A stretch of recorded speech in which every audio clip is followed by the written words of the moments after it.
Welcome back to Lost in Transit Podcast. I'm your host, Spud Groshong. This week on the podcast, I have my lovely girlfriend and travel partner, Jessica Dixon. Hi, Jess. Hey, Internet. Yay, it's only the Internet. It's all of us. Anyways, we wanted to talk about some of the things we kind of learned while traveling together.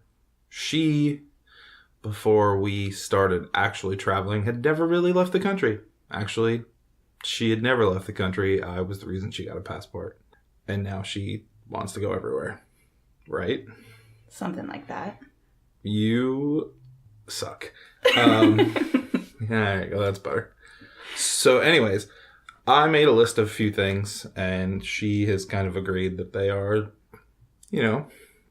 things we've all kind of learned. And by all, I mean me and her many personalities. Fucking prick. So one of the things that we have figured out while we travel together is we split the cost on things. It makes stuff cheaper for us. It makes hotel rooms cheaper. It makes cabs and everything that you normally would pay for yourself. But everything's split 50-50. Yeah, we definitely split everything 50-50. And the biggest thing is food. Yes. Everywhere. For both of us. Because we both love food. And we like flavors.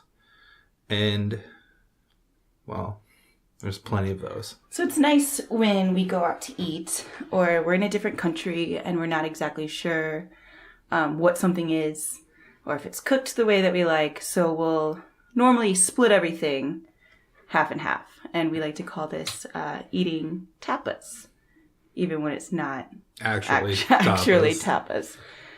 So he'll get something and I'll get something, and then we'll split it in half. And then that way we get to try a lot of different things, have the opportunity to try several different things rather than just one meal, which might be kind of strange doing that going out to eat with an acquaintance or a friend. I'm not going to do that with a friend, but with you, it's different, which is great.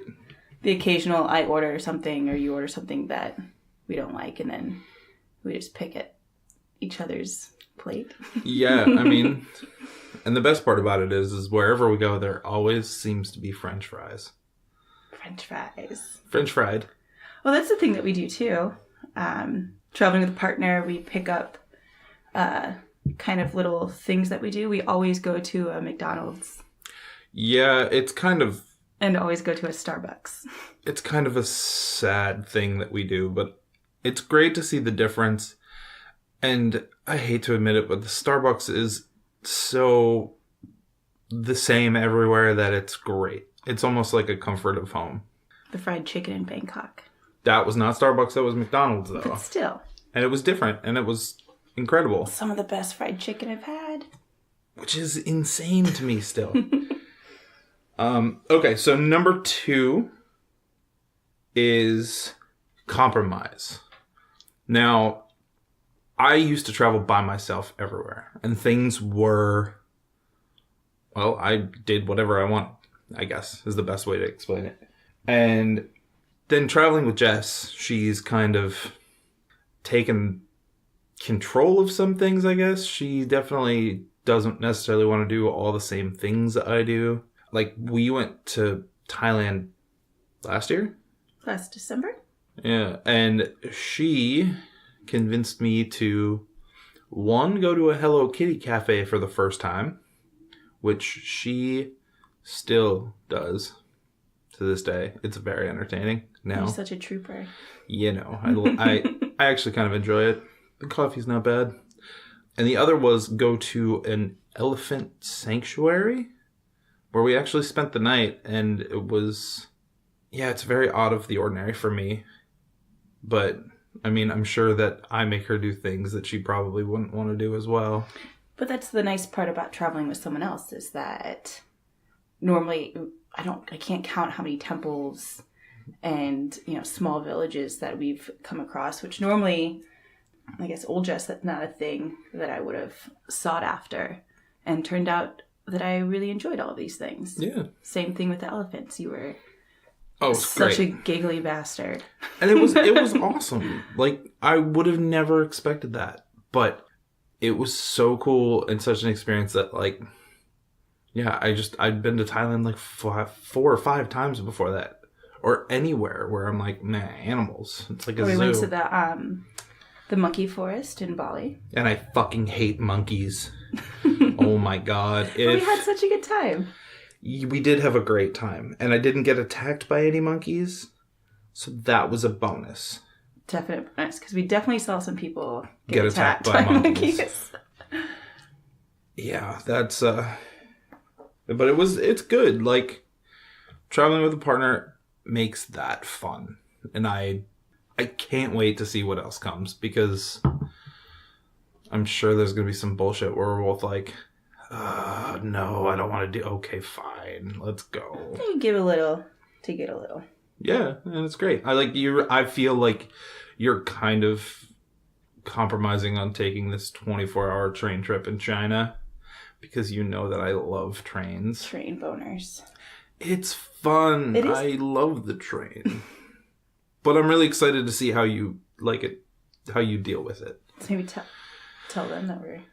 So yeah, we're going to China in 2 weeks. 2 weeks from today. And she has agreed to take a 24-hour train ride from Beijing to the Avatar Mountains. I can't actually pronounce the name of the park that it's in because I've never heard it spoke, and it's like 20 letters long.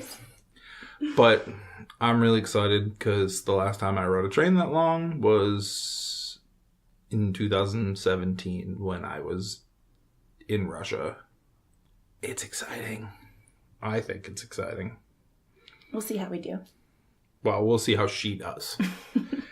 So, number 3 is companionship. And now, companionship kind of falls under... relationship values in general. Yeah. But it's good to have a partner, someone to help you out when you're sick. Ooh, yeah. So we were in Thailand last December, and I'm just going to go full on in. Go. Had the worst diarrhea of my life. Terrible. Couldn't leave the room. I don't know what it was that I ate, but I was definitely being a little bit more adventurous with food than I maybe should have been. I wonder if it was the gray, weird balls from the roadside market. Yeah, I probably shouldn't have eaten that. And so I'm really sick and can't leave. And this guy goes to 3 or 4 different pharmacies and brings me back diarrhea medicine. It still dates me, so it's pretty good. It's pretty awesome. But had I not been there, she would have had to force herself... waddled myself down this road. She basically would have had to have done what I did in India, and it was literally drag myself to the drugstore to find stomach medicine. And that was it was a pain in the ass, I guess, is the best way to put it. Oh, you think you're so funny. Sometimes I think I'm hilarious. But, yeah, had I not been there, she would have struggled even more to get medicine. Like, yeah. Even just it's having somebody around to just talk to. After spending years in hostels and this and that and trying to make friends along the way, it's awesome to talk to people from around the world, but like those connections only last for a few hours, sometimes days, I guess. But having someone you know with you is great. You can yell at them and they understand that you're not actually mad. I think that's a big deal. But it's also just nice to have somebody there to talk to. Do this, for God's sakes, as dumb as it sounds. Okay, so number 4 is communication. That's a big one. It's huge, and it's huge in this, like, it's huge in a relationship. But even just traveling. Yeah, you have to be able to tell them how you're feeling, what you want to do. You're tired, and you're carrying around all of your crap. And you're hangry. That's a different, get hangry a lot. Also, talk about what you do want to spend your money on, what you don't want to spend your money on. Am I comfortable spending $150 on this particular activity, or is that something I'd rather pass along, do something else instead? Because no one likes spending money in places that they don't really care about. Yeah. That kind of sucks. Absolutely. That's a great way to look at it. Because, well, let's be serious. You're going to make me go to Hello Kitty Land? You said it was all right first. I did say it was all right. And that's okay. I mean, it's fine. We're communicating about it now.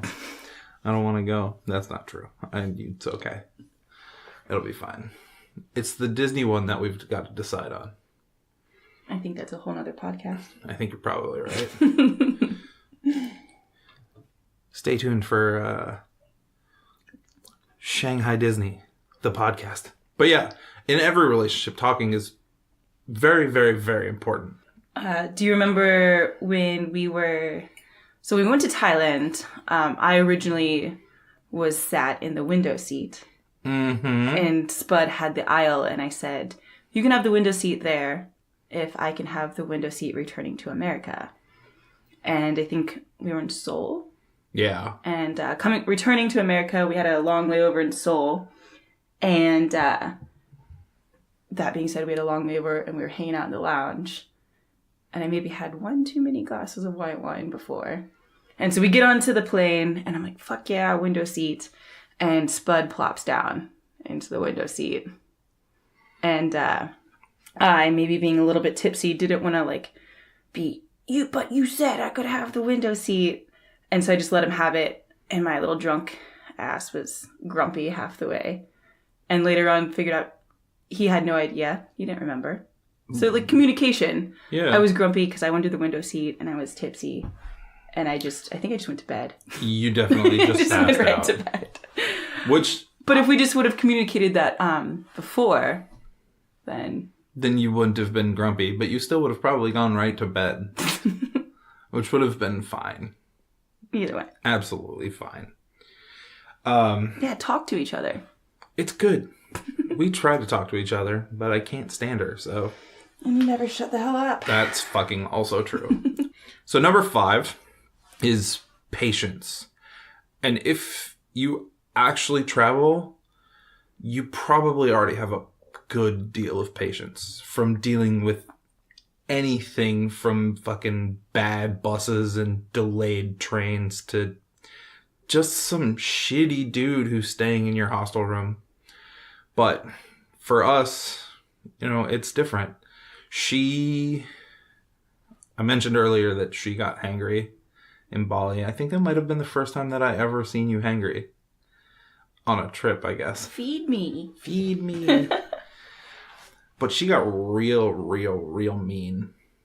Granted, I did tell you 3 times. You did, and we did stop for food, but we also stopped in what was the armpit of wherever, and the food was not appetizing. I was good. I ate it, but she didn't.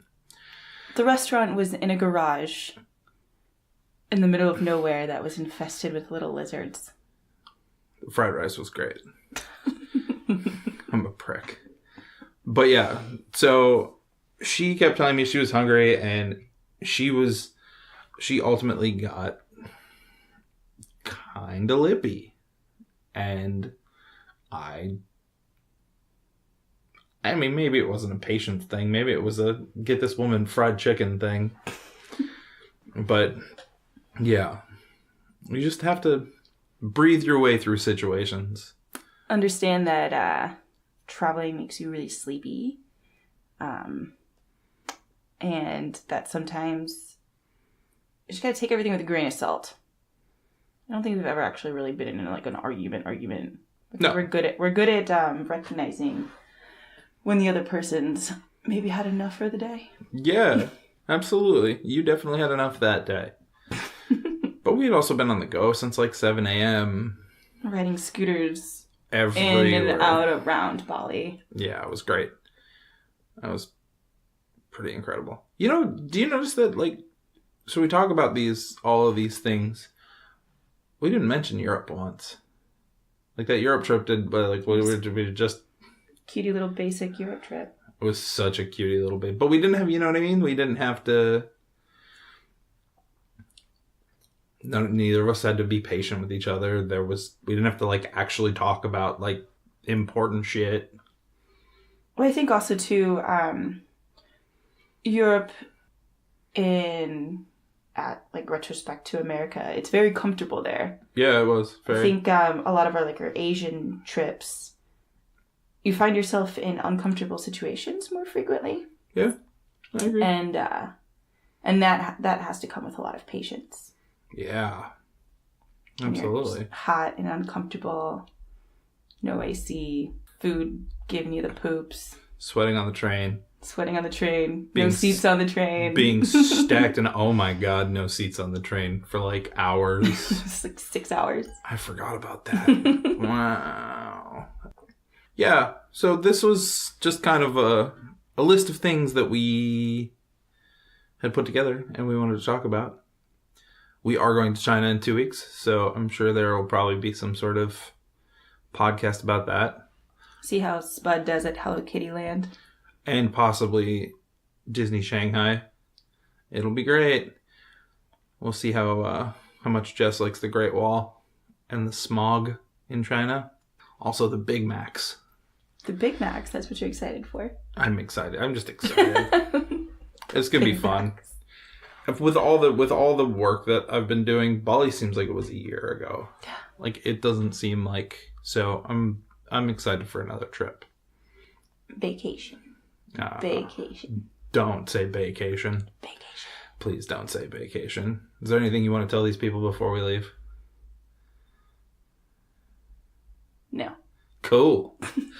Remember, you can email me at lostintransitpc@gmail.com. There's all kinds of social media. Lost in Transit Podcast on Instagram. Lost in Transit PC on Twitter and Facebook. Yeah. Thanks for listening. Hopefully we didn't annoy you too much. Peace!